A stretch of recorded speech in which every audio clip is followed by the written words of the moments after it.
La caída de la casa Usher.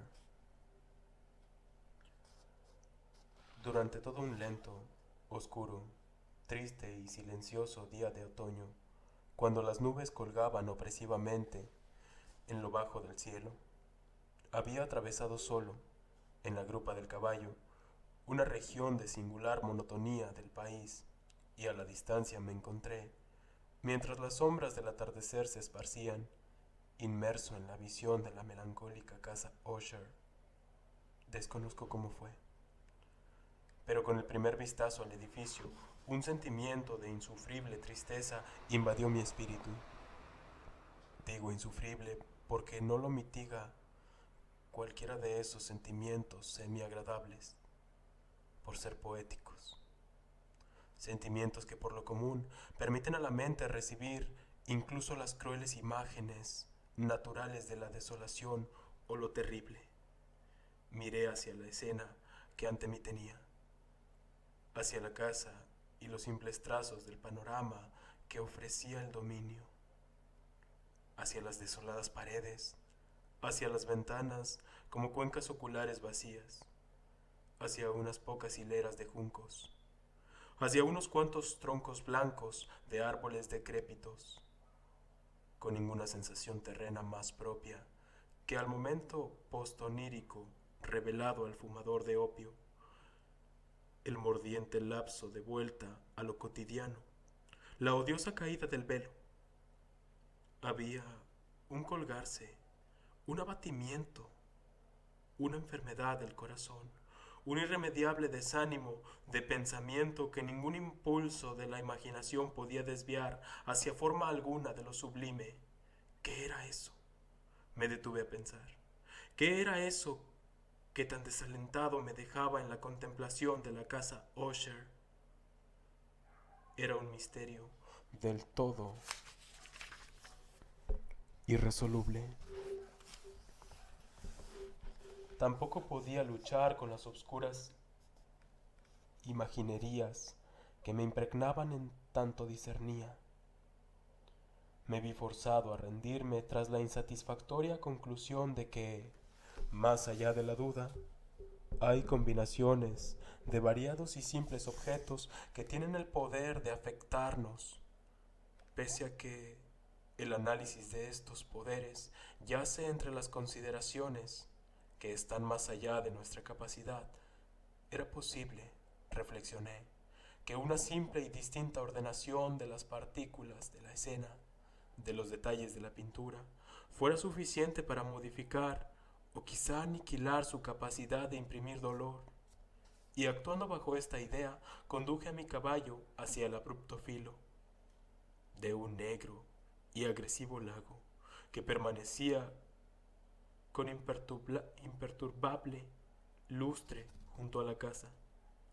Miré hacia abajo, pero con estremecimiento, incluso más inquietante que el anterior, hacia las remodeladas e invertidas imágenes de los grises juncos, los hórridos cuerpos de los árboles y el vacío de las ventanas como cuencas oculares.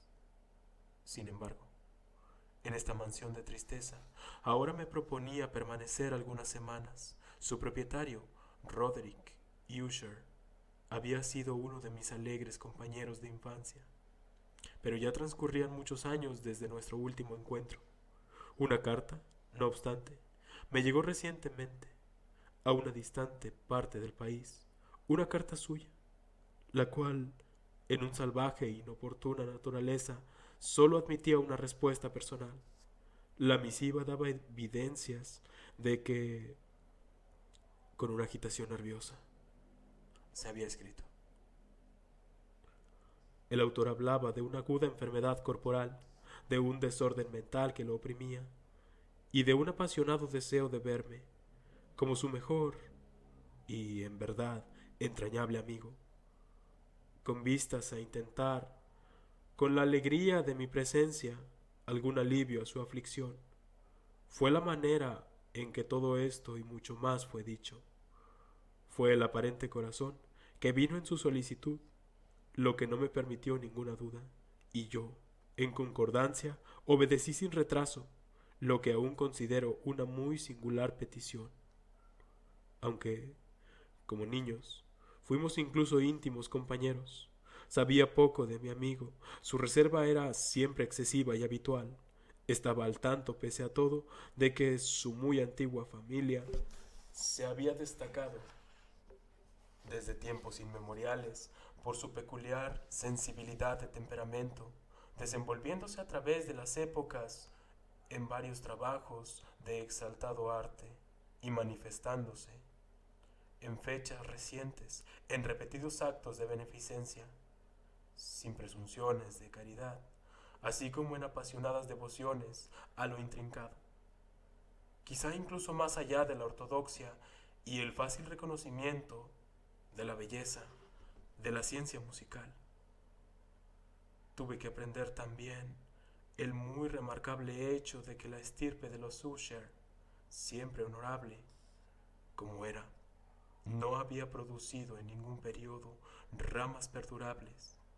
En otras palabras, que la familia entera se sustentaba en la línea directa de sus descendientes y siempre con insignificantes y muy temporales variaciones.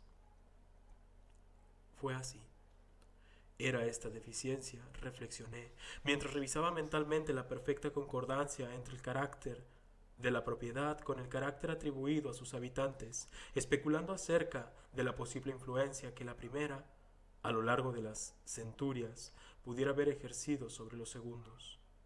Esta deficiencia, la falta de ramas colaterales y la consiguiente transmisión directa de padre a hijo del patrimonio con el nombre, era la que, al fin, había llegado a identificar a los dos, al punto de infundir el título original de la propiedad en la antigua y equívoca apelación de Casa Usher, nombre que parecía incluir al menos, entre los campesinos que lo empleaban, a ambos, a la familia y a la mansión familiar. He dicho que el único efecto de mí, algo infantil, experimento, el de mirar abajo, en el estanque. Había abandonado aquella primera y extraña impresión. No cabe duda de que la conciencia del rápido incremento de mi superstición, pues, ¿por qué no he de llamarle así? Servía ante todo para acelerar su propio crecimiento. Tal es, lo sé desde hace tiempo, la paradójica ley de todos los sentimientos que tienen su origen en el terror. Y debió ser por esta sola razón que cuando elevé nuevamente los ojos hacia la casa desde su imagen en el estanque, surgió en mi mente una fantasía tan ridícula en verdad, que si la menciono es para mostrar la vívida fuerza de las sensaciones que me oprimen. Había trabajado tanto con mi imaginación que en realidad llegué a creer que alrededor de toda la mansión, el dominio y los lugares cercanos flotaba una atmósfera peculiar, una atmósfera que no tenía ninguna afinidad con el aire del cielo, sino que se desprendían de los decrépitos árboles los muros grises y silenciosos. Un pestilente y místico vapor opaco, lánguido, apenas perceptible y de color plomizo. Sacudí de mi espíritu lo que debía ser un sueño y examiné con más cuidado el verdadero aspecto del edificio. Su principal característica parecía ser su excesiva antigüedad. La decoloración producida por el tiempo era grande. Minúsculos hongos se extendían por toda la fachada, colgando en una fina e intrincada telaraña del alero. Pero todo esto estaba alejado de un extraordinario deterioro. Ninguna parte de la mampostería había caído, y parecía existir una extraña inconsciencia entre la aún perfecta adaptación de partes y la ruinosa condición de las piedras individuales. Mucho de esto me recordaba la engañosa consistencia de viejos trabajos en madera, que se ha podrido por un largo tiempo en algunas olvidadas catacumbas sin la intervención del soplo del aire externo. Más allá de estos indicios de extensa ruina, su arquitectura daba mínimas muestras de inestabilidad. Quizá el ojo de un precavido observador pudiera descubrir una fisura de difícil percepción que, extendiéndose del techo del edificio en su frontispicio, Atravesaba el muro en un zigzag hasta perderse en las miasmáticas aguas del estanque. Notando estas cosas, cabalgué por corto tiempo y elevado camino hasta la casa. Un sirviente, en espera, se ocupó de mi caballo y entré en la gótica bóveda del vestíbulo. Un ballet de paso sigiloso, desde ahí me condujo, en silencio, a través de varios oscuros e intrincados pasillos hasta el estudio de su amo. Mucho de lo que encontré en el camino contribuyó, no sé cómo, a incrementar los vagos sentimientos de que ya he hablado. Mientras los objetos a mi alrededor, las tallas en los techos, los sombríos tapices de las paredes, la oscuridad, ébano de los pisos y los fantasmagóricos trofeos de armas que rechinaban a mi paso, eran cosas a las que, o a sus semejantes, estaba acostumbrado desde mi infancia. Mientras dudaba en no reconocer qué familia era todo esto, seguía maravillado de encontrar cuán ajenas eran las fantasías que esas imágenes comunes me generaban. En una de las escaleras conocí al doctor de la familia. Su rostro, pensé, tenía una expresión mezcla de baja astucia y perplejidad. Me saludó consternado y siguió de largo. El valet entonces abrió una puerta y me escoltó a la presencia de su amo. El cuarto en que me encontré era muy amplio y alto. Las ventanas eran largas, estrechas y ojivales, y estaban a tanta distancia del oscuro piso de roble que eran del todo inaccesibles desde el interior. Débiles rayos de ensangrentada luz se abrían paso a través de los enrejados cristales y servían para apenas distinguir lo suficiente los más prominentes objetos de los cercanos alrededores. Sin embargo, se esforzaban en vano por alcanzar los más remotos ángulos de la cámara o los nichos del abovedado e inquietante techo. Oscuros tapices colgaban en las paredes. El mobiliario general era profuso, poco confortable, antiguo y ajado. Varios libros e instrumentos musicales yacían dispersos, pero fracasaban en proporcionarle alguna vitalidad a la escena. Sentía respirar una atmósfera de pena, un aire de cruel, profunda e irredimible melancolía flotaba, saturándolo todo. Con mi entrada, Usher se levantó de un sofá en el que yacía del todo estirado y me saludó con una vivaz calidez que tenía mucho,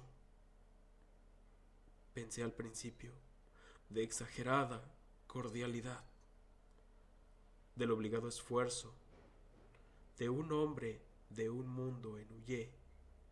Una mirada, sin embargo, a su rostro me convenció de su perfecta sinceridad.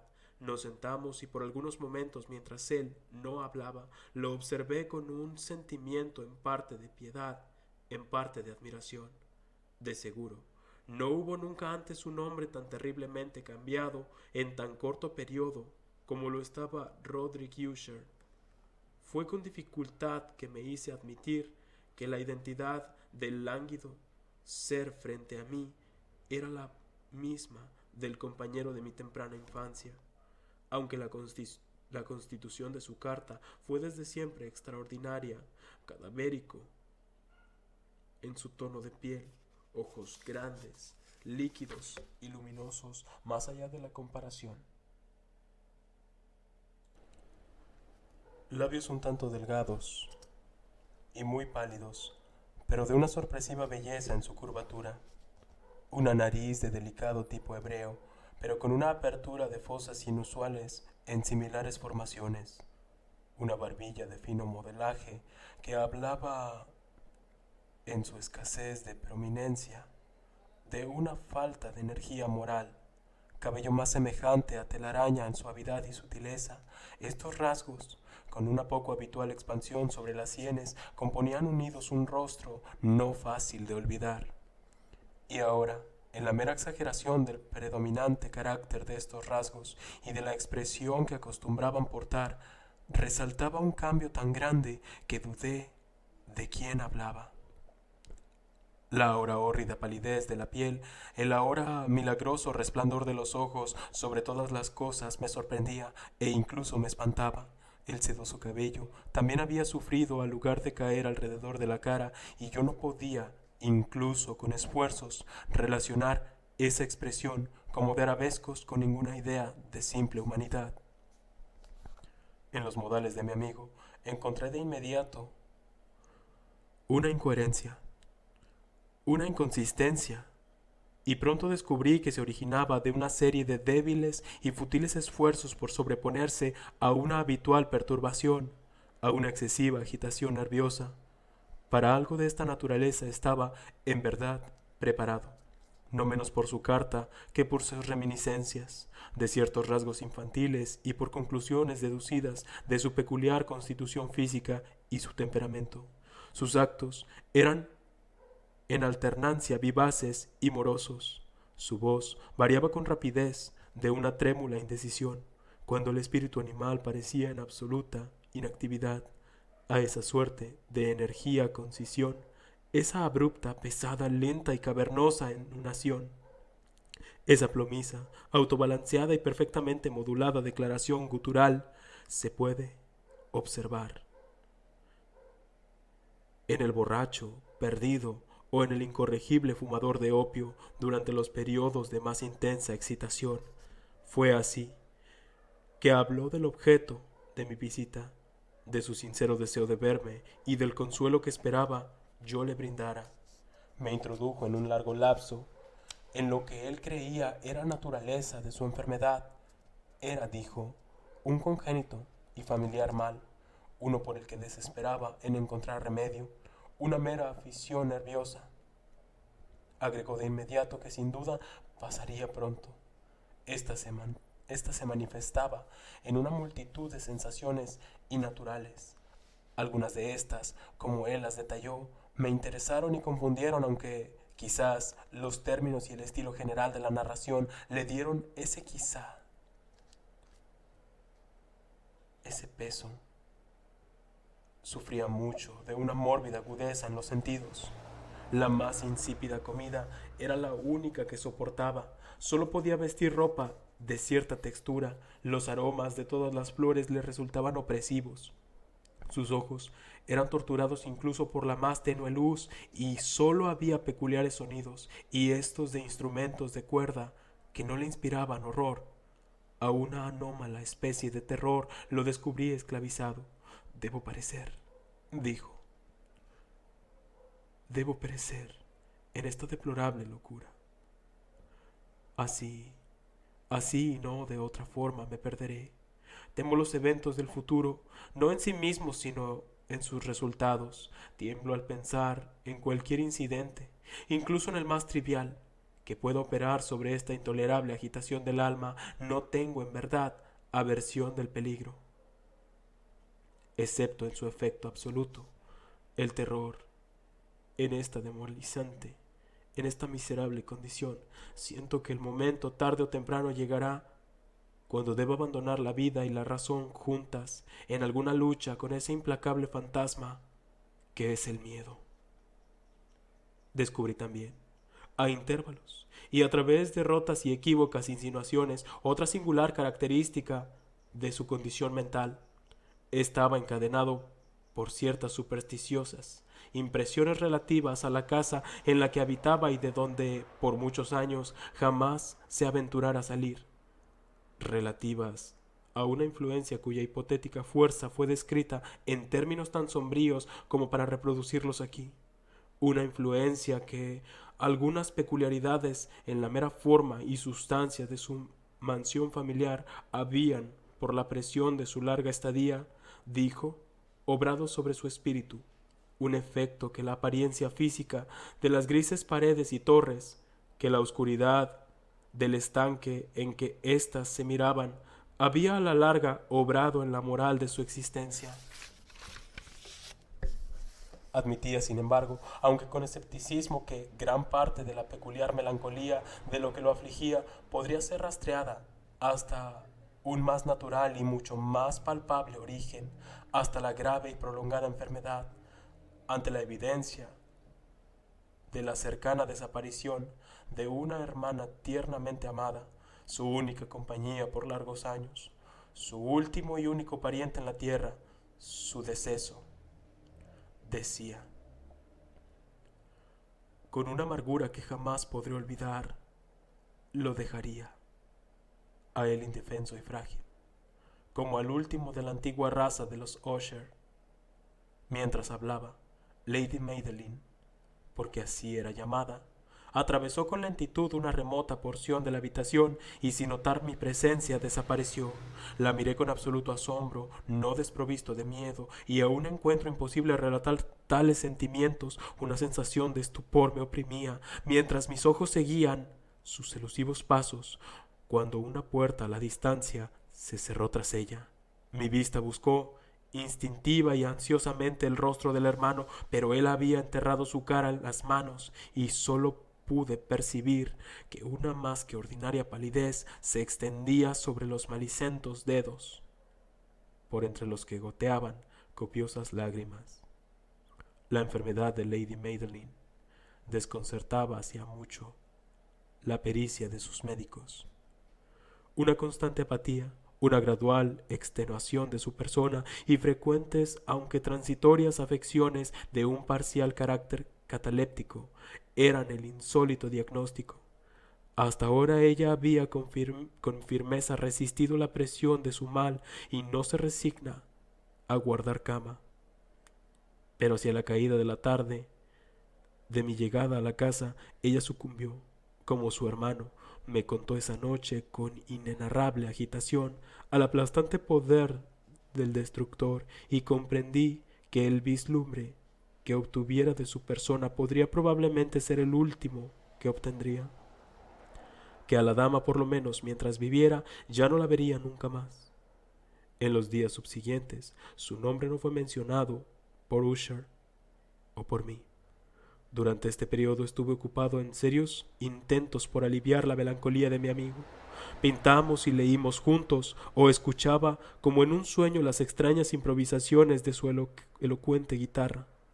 Y así, mientras una más estrecha y una constante intimidad me admitía sin reservas en lo recóndito de su espíritu, más amargamente percibía la futilidad de todos mis esfuerzos por animar una mente desde la cual la oscuridad, como si fuera una cualidad inherente positiva, se derramaba sobre todos los objetos del universo moral y físico en una incesante radiación de melancolía. Mantendré siempre un recuerdo de las muchas horas solemnes que pasé a solas con el dueño de la casa Usher, pero fracasaría en cualquier intento de transmitir una idea del exacto carácter de los estudios o de las ocupaciones en que él me involucraba, o los caminos a que me conducía. Una excitada y altamente enfermiza idealidad arrojaba un sulfuroso brillo sobre todo. Sus largas e improvisadas melodías fúnebres sonarán por siempre en mis oídos. Entre otras cosas, conservo dolorosa en la mente una cierta ampliada y perversa visión del aire extravagante del último vals de von Weber, de las pinturas sobre las que su esmeralda fantasía trabajaba y que crecían, pincelada a pincelada, en vaguedades que me hacían temblar con tanta emoción, porque temblaba al no saber por qué de esas pinturas tan vívidas que aún tengo sus imágenes frente a mí. En vano trataría de extraer siquiera una pequeña porción que no mintiera dentro del ámbito de las meras palabras escritas, con la absoluta simplicidad, con la desnudez de sus diseños. Atrapaba e intimidaba mi atención. Si algún mortal pintó una idea, ese mortal fue Roderick Usher, para mí al menos. En las circunstancias que entonces me rodeaban, surgía de las puras abstracciones que el hipocondríaco lograba plasmar en su lienzo una intensidad de intolerable terror cuya sombra nunca experimenté. Aún en la contemplación de las en verdad brillantes pero demasiado concretas ensoñaciones de Fuseli.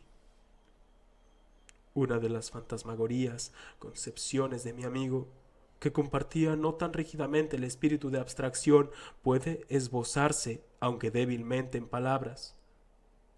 Un pequeño cuadro presentaba en el interior de una inmensamente larga y rectangular cripta o túnel, con paredes bajas, lisas, blancas y sin interrupción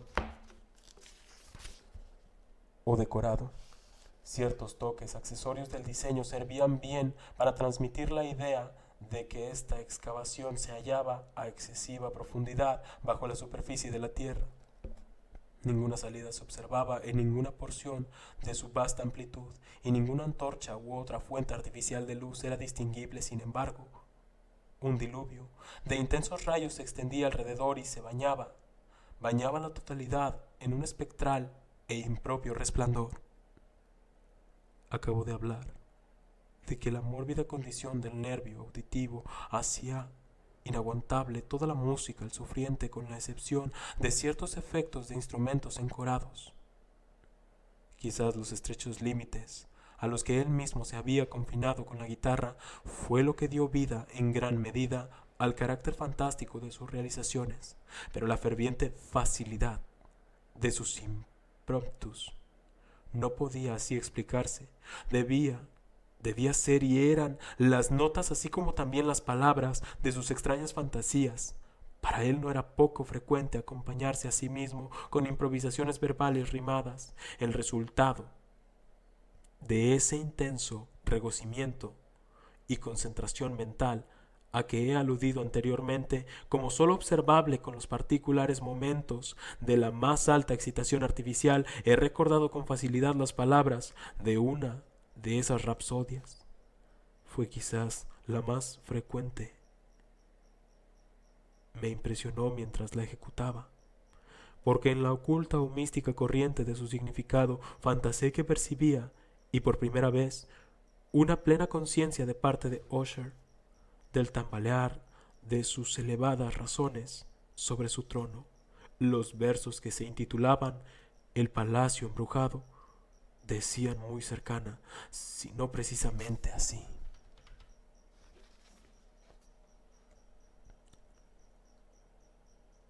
en el más verde de nuestros valles, por buenos ángeles habitado, él una vez justo y majestuoso palacio, radiante palacio, elevaba su cabeza.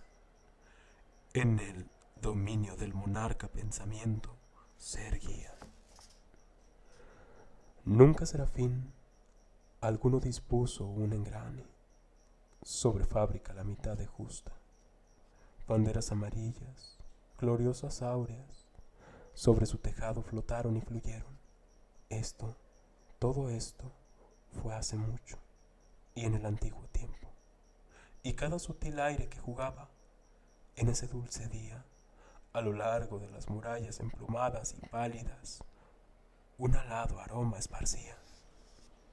Vagabundos en ese feliz valle, a través de 2 luminosas ventanas, vieron espíritus moviéndose musicales, alaúd bien templado en ley, rondar sobre un trono, donde sentado, pórfido, en popa su gloria bien merecida, el regidor del reino se veía. Y toda con perla y rubí reluciendo, estaba la justa puerta del palacio, por donde venían flotando, y para siempre destellando una tropa de ecos, cuyo dulce deber era solo cantar. En voces de sobrepasada belleza y el ingenio y sapienza de su rey. Pero maligna cosa, en túnicas de duelo, embistieron las alta hacienda del monarca. Ah, déjanos pena, para que nunca la vida postrera amanezca sobre él desolado, y rondando sobre su hogar la gloria que ruborizó y floreció, es sólo una difusa historia del viejo tiempo sepultado. Y viajeros ahora en ese valle, a través de las rojizas ventanas, ven vastas formas que se mueven fantásticamente en una discordante melodía, mientras cual rápido, espectral río, a través de la pálida puerta, una horrible horda huye para siempre y ríe, pues la sonrisa está muerta.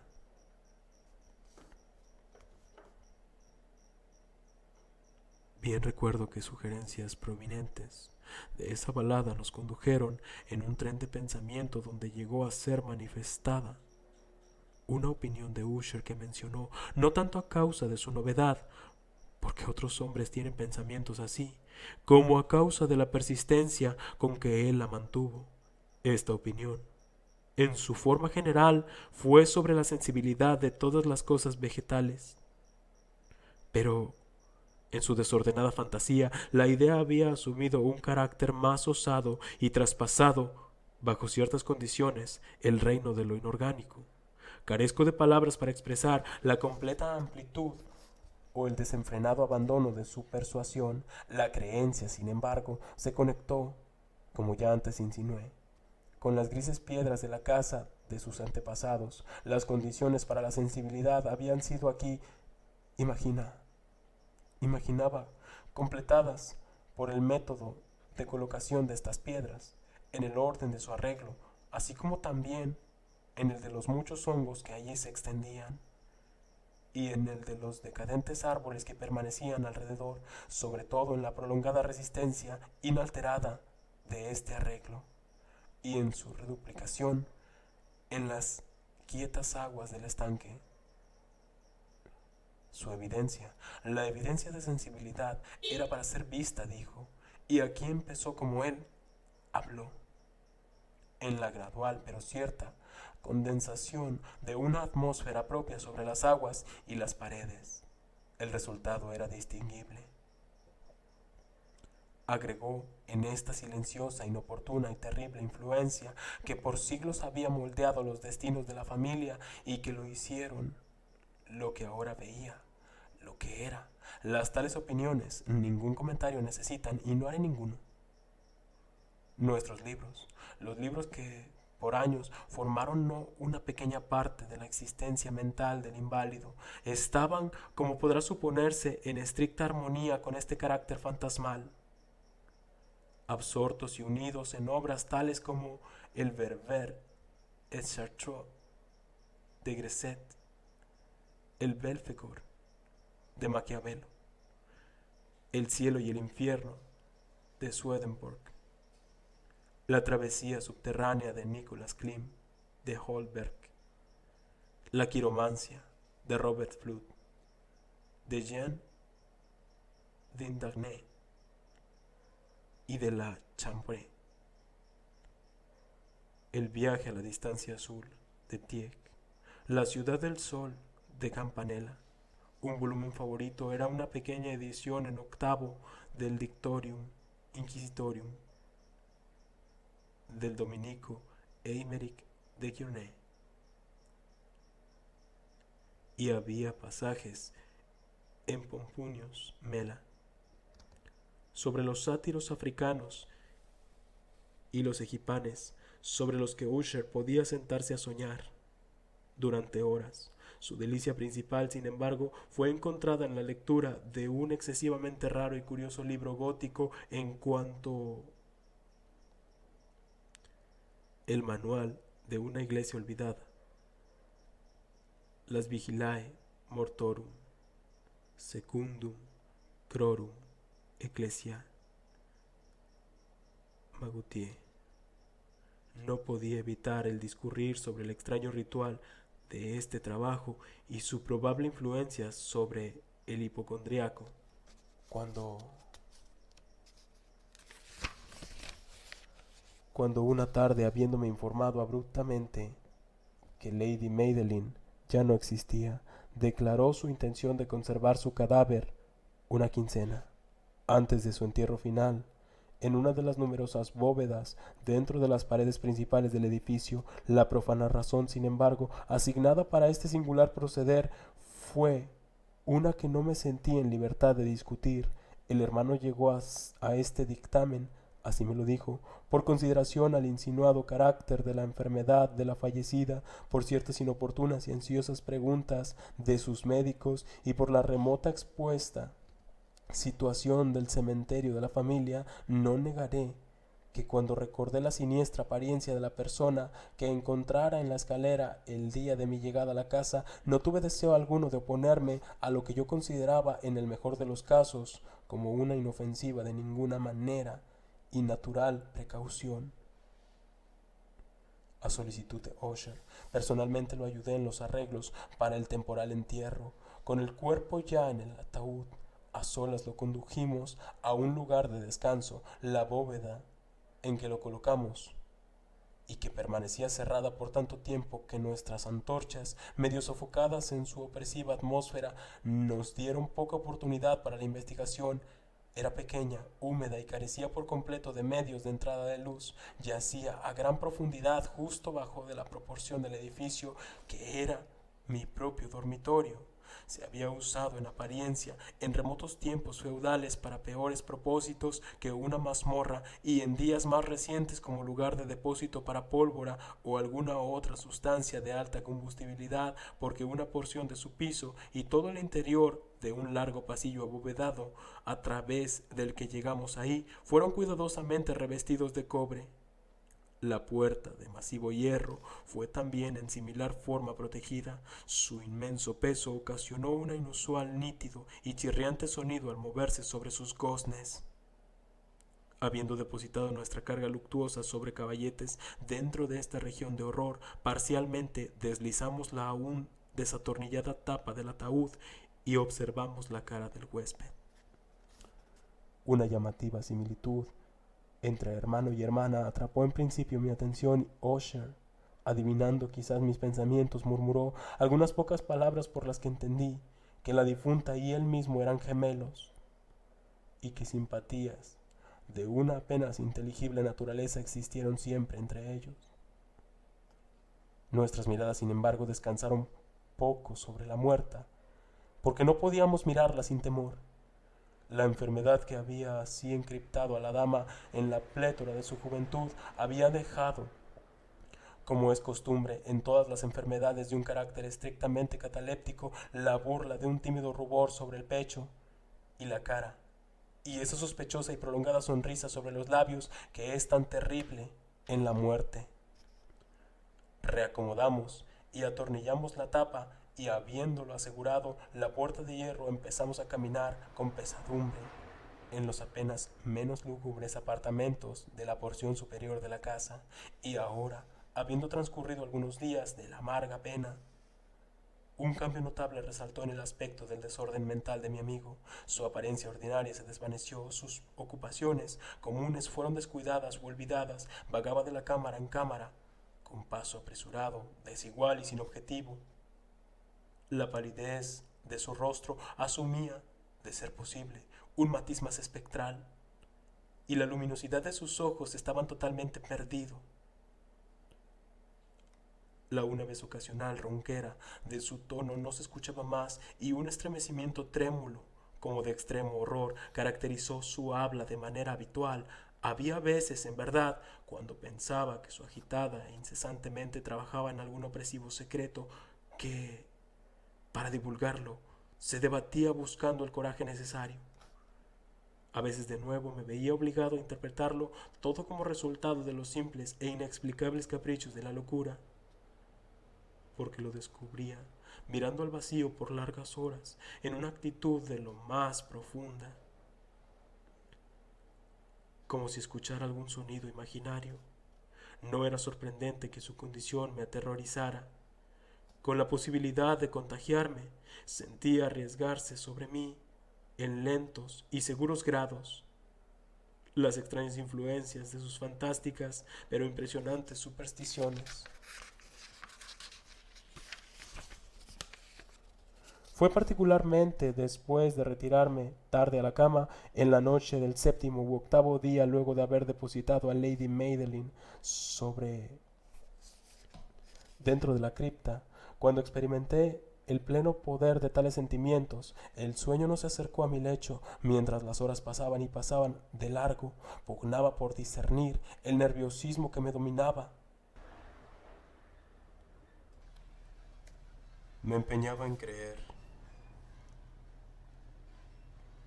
que mucho, si no todo, el que sentía se debía a la desconcertante influencia de los lúgubres muebles de la sala, de los oscuros andrajos tapices que, obligados al movimiento por el hálito de una naciente tempestad, arrastrados con irregularidad de aquí para allá sobre las paredes, susurraban de modo inquietante sobre las decoraciones de la cama.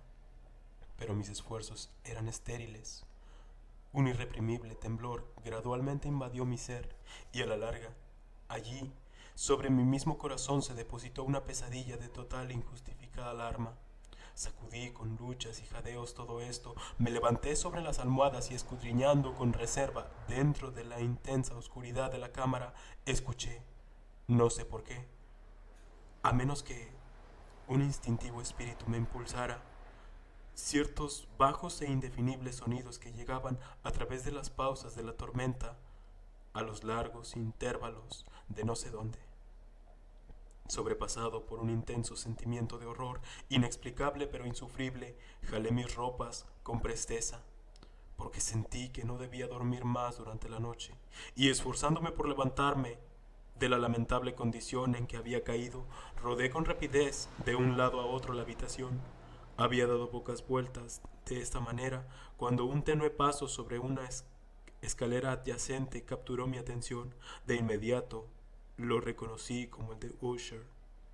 En un instante después llamó con un toque cortés a mi puerta y entró, sosteniendo una lámpara. Su rostro era, como de costumbre, pálido como un cadáver, pero además una suerte de loca hilaridad estaba presente en sus ojos, y una evidente y restringida histeria dominaba su comportamiento entero. Su aire me pasmó, pero cualquier cosa era preferible a la soledad que tanto soportara, e incluso acogí su presencia como un alivio. ¿Y no lo has visto?, dijo con brusquedad, después de mirar alrededor suyo por algunos momentos en silencio. Entonces no lo has visto. Pero quédate. Lo verás. Hablando así, y prosiguiendo con cuidado su lámpara, se apresuró hacia las ventanas y la abrió por entero ante la tormenta. La impetuosa furia de la entrante ráfaga casi nos levantó del suelo. Era en verdad una tempestuosa pero estrictamente hermosa noche, extraña y singular en su terror y su belleza.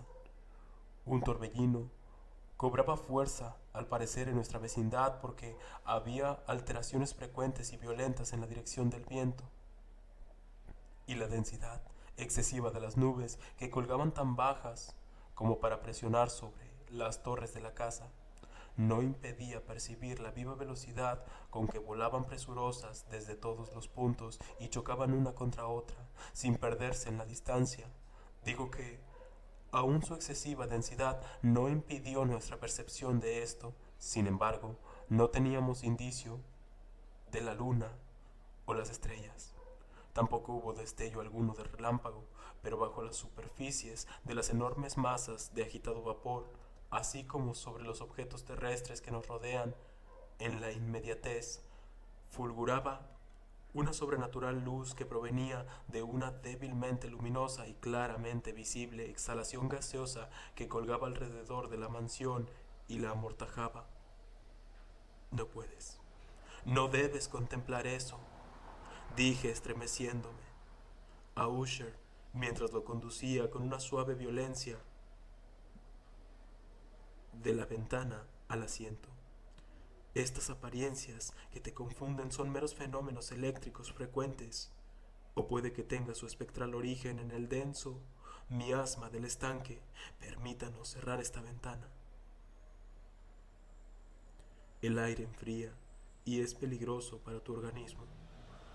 Aquí está uno de tus romances favoritos. Lo leeré y escucharás, y así juntos dejaremos atrás esta terrible noche. El antiguo volumen que tomé era Matrist de Sir Launcelot, pero lo llamé el favorito de Usher, más en triste broma que en serio, porque en verdad hay poco en su tosca, no censurada, imaginativa prolijidad que pueda interesar a la elevada e ideal espiritualidad de mi amigo. Era, sin embargo, el único libro que estaba al alcance de mi mano y concedí una vaga esperanza de que la excitación que ahora agitaba al hipocondriaco podría encontrar alivio, porque la historia del desorden mental está llena de anomalías similares, incluso en las extremas locuras que debería leer. De haber juzgado, en verdad, por el extraño y tenso aire de vivacidad con que él escuchaba, o aparentemente escuchaba, las palabras de la historia, bien podría haberme felicitado por el éxito de mi idea. Había llegado al bien conocido fragmento de la historia donde Ethelred, el héroe de Trist, habiendo buscado en vano la pacífica entrada a la residencia del ermitaño, procede a realizar una entrada por la fuerza. Aquí se recordará, las palabras de la narrativa fluyen así, y Ethelred, quien era por naturaleza de masivo corazón y quien ahora era fuerte a causa del poderío del vino con que se emborrachara, no esperó más para mantener parlamento con el ermitaño, quien estaba en obstinado y maléfico momento, pero sintiendo la lluvia sobre sus hombros y temiendo la creciente de la tempestad, levantó completamente su mansa y a golpes hizo rápidamente hueco en los tablajes de la puerta para su enguantada mano, y tirando de allí con tenacidad, así crujió y desgarró y saltó todo en pedazos, que y el ruido seco y hueco de la madera alarmó y repercutió a través del bosque. Al término de esta frase me sobresalté por un momento, me detuve porque me pareció, aunque de inmediato concluí que mi excitada fantasía me engañaba, me parecía que, desde alguna muy remota porción de la morada, venía confuso a mis oídos lo que debió ser, en su exacta similitud de carácter, el eco, pero uno sofocado y embotado, por cierto, del mismo crujir y desgarrar que Sir Lancelot había descrito también.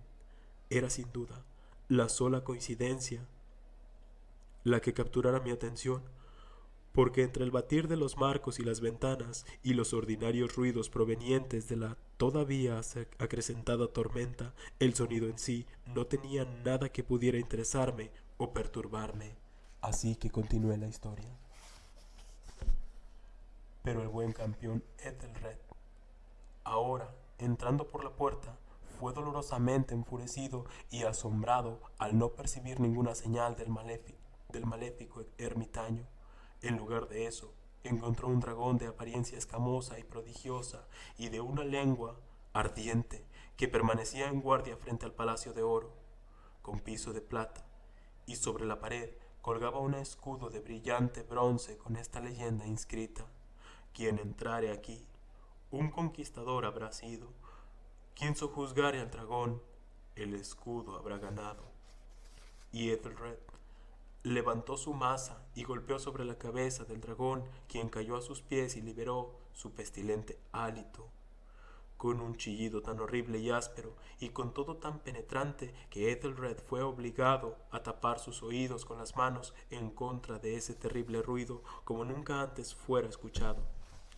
Aquí nuevamente me detuve abruptamente, y ahora con un sentimiento de extraño asombro, porque no podía haber duda alguna de que, en este caso, en realidad, escuchaba, aunque descubrí imposible definir desde qué dirección procedía, un bajo y en apariencia distante pero áspero, prolongado, el más inusual grito o chirriante sonido, la exacta contraparte de lo que mi fantasía había ya conjurado para el sobrenatural lamento del dragón descrito por la novela, oprimido como en verdad estaba, al ocurrir la segunda y más extraordinaria coincidencia, por mil sensaciones conflictivas, en que la maravilla y el extremo terror eran predominantes. Aún retuve la suficiente claridad de mente para evitar afligir, por cualquier observación, el sensible nerviosismo de mi compañero.